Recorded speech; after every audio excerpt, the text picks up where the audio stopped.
నమస్తే, నేను మీ Gopi. Welcome back to our channel. ఈరోజు మనతో వచ్చేసరికి సీనియర్ జర్నలిస్ట్ జగదేవ్ గారు మన ముందున్నారు. సార్ నమస్తే. సార్ నమస్తే సార్, కేసీఆర్ గారు అయితే బస్సు యాత్ర అయితే చేపట్టారు. ఆ మిరియాలు కూడా వెళ్ళే దారిలో వాళ్ళ క్యాన్వాకి అయితే బాగా భారీగా యాక్సిడెంట్ అయిందని విన్నాము.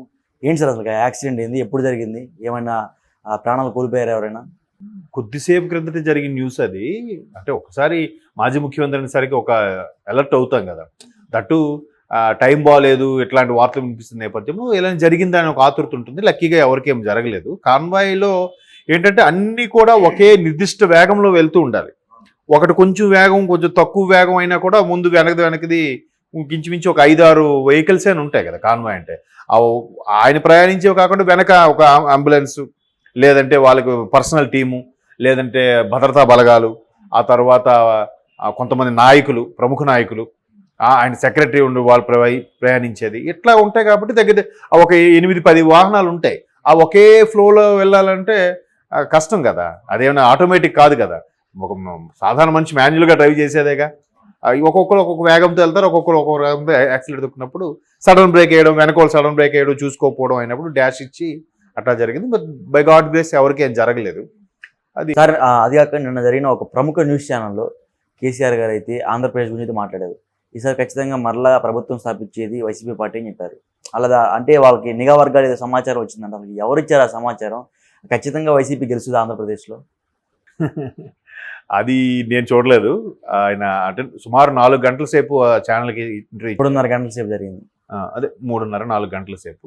లేదు 7 నుంచి 11 ఆల్మోస్ట్ ఆల్. అంటే మధ్యలో యాడ్స్ తీసిస్తే 3.5 hours ఉండొచ్చేమో. ఒక 4 hours నిడివి. అయితే అది మీరన్న స్టేట్మెంట్ అక్కడ వైసీపీ గెలుస్తుందని చెప్పే ప్రయత్నం చేశారన్న చెప్పారు. అదే చెప్పారు కదా. అంటే జ్యోతిష్యం చెప్పారు కాబట్టి ఆయనకే తెలియాలి. మరి ఎట్లా అంటే అన్ని నేషనల్ సర్వేలతో సహా ప్రతి 10లో 7-8 కూటమికే చెప్తున్నాయి, 2 వైసీపీకి చెప్తున్నాయి. సో మరి ఈయనకి ఎట్లాంటి సర్వే ఉందో, ఈయన ఏమి ఇంటెలిజెన్స్తో చేయించారన్నది మనకు తెలియదు. లేదా 2 ఒకటే అని రేవంత్ రెడ్డి గారు కూడా అంటున్నారు కదా. బీఆర్ఎస్ను వైసీపీ ఇద్దరు మిత్రులే, ఒకరికొకరు సహాయ సహకారాలు అందించుకుంటున్నారు. ఆ వాటర్ విషయంలో కూడా ఆంధ్ర వాళ్ళు తన్నుకెళ్ళిపోయినా కూడా ఇక్కడ ఏం కేసీఆర్ మాట్లాడలేదు అన్నట్టు కూడా రేవంత్ రెడ్డి గారు మాట్లాడారు కదా. మేబీ అంటే ఆ కేటీఆర్ అయితే మరి ఎవరికి సపోర్ట్ ఇవ్వను, నాకు ముగ్గురు కావాల్సిన వాళ్ళే. ఎస్ అవును చెప్పారు. మరి దానికి మీరేం చెప్తారు? నాన్న ఒక పక్కకి వెళ్ళాడు, కొడుకు ఒక పక్కకి వెళ్ళిపోతారు. అదే ఇప్పుడు కేటీఆర్ గారు ఏంటంటే చాలా లౌకికంగా మాట్లాడారు. ఎందుకంటే ఎప్పుడైతే చంద్రబాబు గారు అరెస్టు టైంలో అది పక్క రాష్ట్రంతో మాకేం సంబంధం, అది మన శాంతి భద్రతల సమస్య అన్నట్టుగా అయినా కూడా బీఆర్ఎస్ అని పేరు మార్చుకున్నదే భారత రాష్ట్ర సమితి. అంటే అన్ని వైపులా విస్తరించాలనుకున్న వాళ్ళు పక్క రాష్ట్రంతో ఏం సంబంధం అంటే రేపు పక్క రాష్ట్రంలో పోటీ చేయరా? స్ప్రెడ్ అయితే పోటీ చేయాలనుకోవట్లేదా? విస్తరించాలనుకోవట్లేదా? అక్కడ ఆయనకి చెక్ పడింది.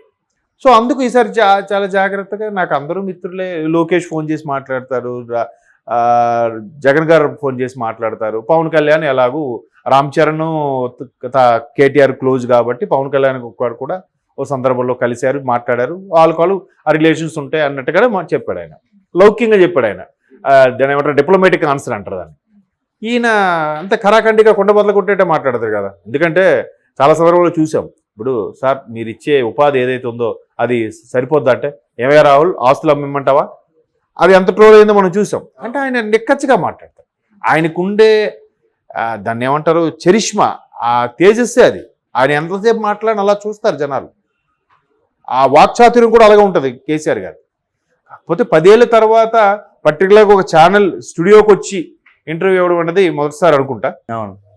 బట్ అంతమంది మీడియా సమక్షంలో చాలా సందర్భాలు మాట్లాడిన దాఖలాలు ఉన్నాయి. అయితే ఈ జ్యోతిష్యం విషయం ఇవన్నీ పక్కన పెడితే అసలు ముందు ఆయన మనుగడలో ఉన్నాను అని చెప్పడానికే మీడియా ముందుకు వచ్చారా అనేది ప్రతిపక్షాల విమర్శ.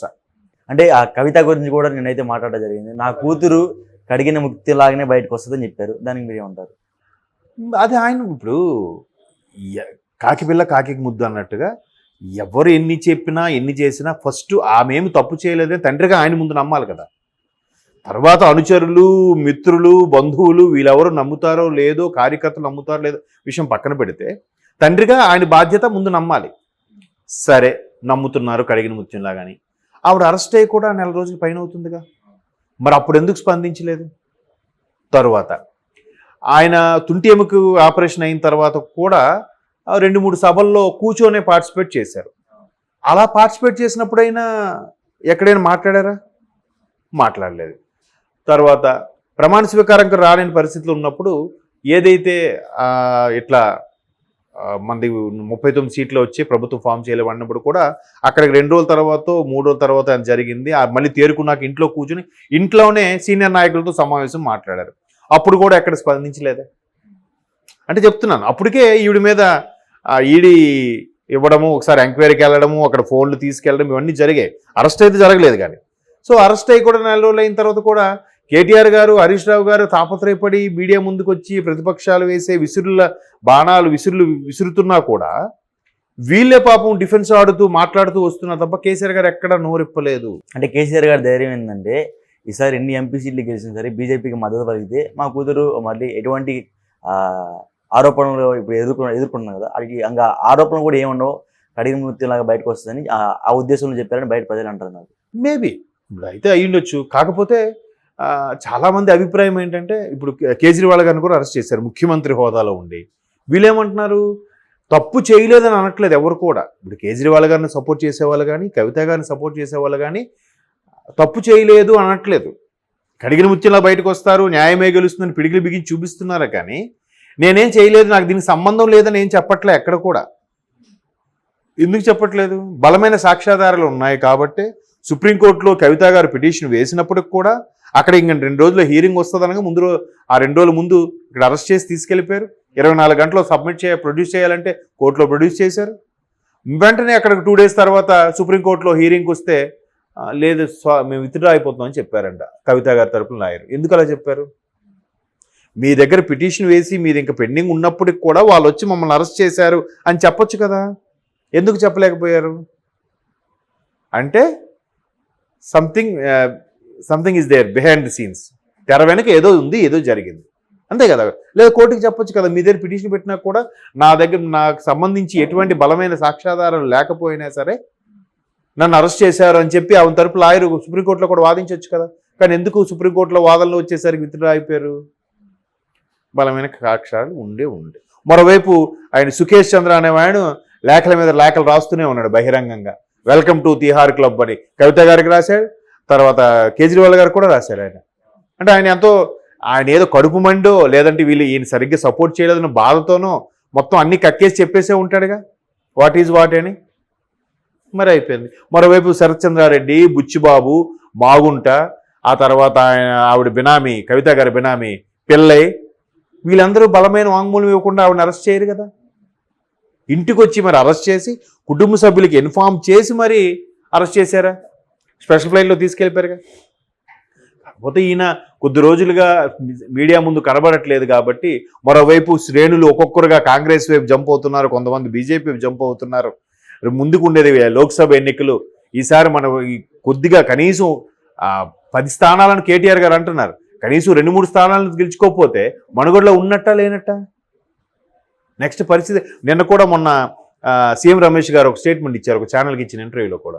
ఆయన ఏమంటున్నాడు, తెలంగాణలో బీఆర్ఎస్ చాప చుట్టేయడానికి 100 రోజులు పట్టిందేమో, అంటే పూర్తిగా ఒక్కొక్కరుగా వెళ్ళిపోయి కొంచెం దాని ఇమేజ్ తగ్గడానికి. అదే ఆంధ్రాలో అయితే 100 గంటలు చాలు అన్నట్టుగా మాట్లాడారు. ఆ సందర్భంలో అంటే బీఆర్ఎస్ కొద్దిగా దాని ప్రభావం తగ్గిందని చెప్పారు కదా ఆయన. అవును, అలా ఆ ఫీలింగ్ చాలా మందికి ఉంది కదా. ఇక్కడ బీఆర్ఎస్ అంత ప్రభావం లేదు. రేపు పార్లమెంట్ ఎన్నికలు కూడా కాంగ్రెస్ ఎక్కువ గెలుచుకుంటుందని కూడా సర్వేలు చెప్తున్నాయి కదా. ఇంతకీ ఇక్కడేం గెలుచుకుంటారని చెప్పారు ఆయన లోక్సభ స్థానాల్లో? అది చెప్పలేదా? పక్క రాష్ట్రంలో ఏ పార్టీ ఏది గెలుచుకుంటుందో చెప్పిన వ్యక్తి ఇక్కడ లోక్సభ ఎన్ని స్థానాలు తెచ్చుకుంటుంది బీఆర్ఎస్ అని చెప్పలేదా? సికింద్రాబాదే బలగుద్దినట్టు చెప్తున్నారు, మిగతావి బలగుద్దినట్టు చెప్పలేకపోతున్నారు. అంటే మిగతా 16 స్థానాలు కూడా డౌట్ఫుల్. మరి వాళ్ళు ముందు చెప్పాలి కానీ పక్క రాష్ట్రం గురించి ఎందుకు చెప్తున్నారు? ఇది ఒక రాజకీయ వ్యూహం. సో అంటే జగన్ గారికి కేసీఆర్ గారికి ఏవో ఉన్నాయి అన్నట్టు కూడా చాలామంది చెప్తారు, వీళ్ళ ఇంప్రెషన్. అందుకే మేబీ మరి కేసీఆర్ గారు ఎన్ని విసిరారు కేసీఆర్ గారు అండ్ టీము ఎలక్షన్స్ ముందు.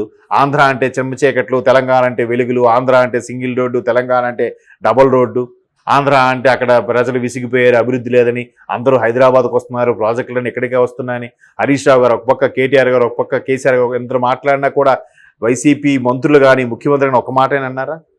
ఎందుకు అనలేదు? వీళ్ళకి వాళ్ళకి సయోధ్య ఉందన్నాడు, క్లియర్. ఓకే. సో కాబట్టి ఆయన ఆ ఫేవరిజంతో చెప్పుంటారు అక్కడ ప్రభుత్వం అది వస్తుందని. పైగా నేను ఉన్నాను సుబ్బా, నేను మళ్ళీ నా సత్తా ఏంటో చూపిస్తాను అన్నట్టుగా మీడియా ముందుకు వచ్చారని నా అభిప్రాయం. Okay sir, thank you sir. Thank you.